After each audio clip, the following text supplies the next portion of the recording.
Senran Kagura Peach Ball is exactly what you'd expect from a title of the series, but this time, it's with pinball.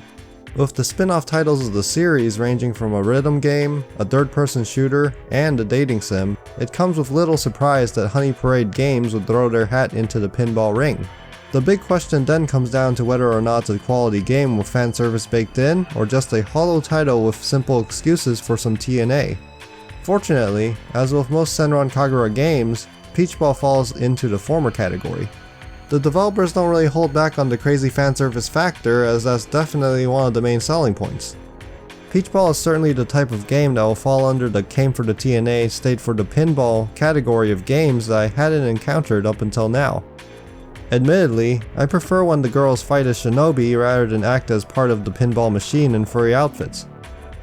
Even though pinball has never really been my kind of genre, Peach Ball finds a special blend of luck, skill, and spectacle that captured my attention beyond the initial draw of the visuals. The story of the Senran Kagura games has always focused on the colorful, over-the-top cast with strong, often silly dialogue. The trend continues with Peach Ball, as the story is essentially a side adventure that plays out differently depending on which character's scenario is chosen. It builds upon a ridiculous premise and goes crazy with it. While working at an arcade, Haruka brews some strange green liquid that turns those that come into contact with it into beasts. The concoction eventually spreads to her friends that stop by for a tournament, and wacky antics ensue. Peach Ball is a full-blown pinball game with visual novel elements spread throughout. Mechanically, the game combines the surprise factor of pinball with the staple fan service of the series. The pinball gameplay has an addictive quality that rewards the player with the previously mentioned TNA in various forms of ridiculous cutscenes. Despite the game's detail-heavy introduction to the mechanics, most of it was self-explanatory and the tutorial felt a bit excessive. The biggest issue with the story mode was that with only 2 pinball tables, the journey felt very repetitive. As a PC port, Peach Ball is acceptable for the most part. With graphical options including very basic anti-aliasing and anisotropic filtering, a 60 FPS limit, and VSync, the bare bones PC settings are present and accounted for.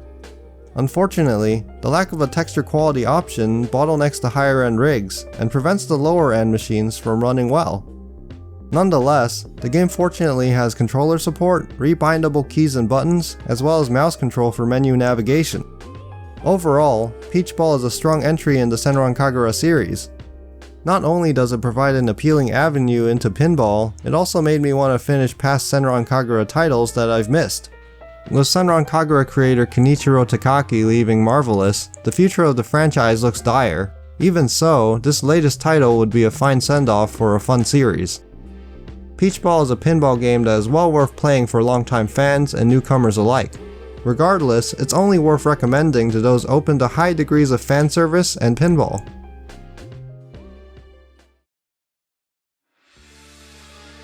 Thanks for watching the review.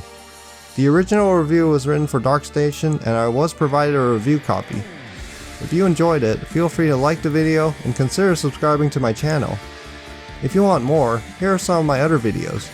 See you all next time, when I talk about why pinball games cause violence to politicians.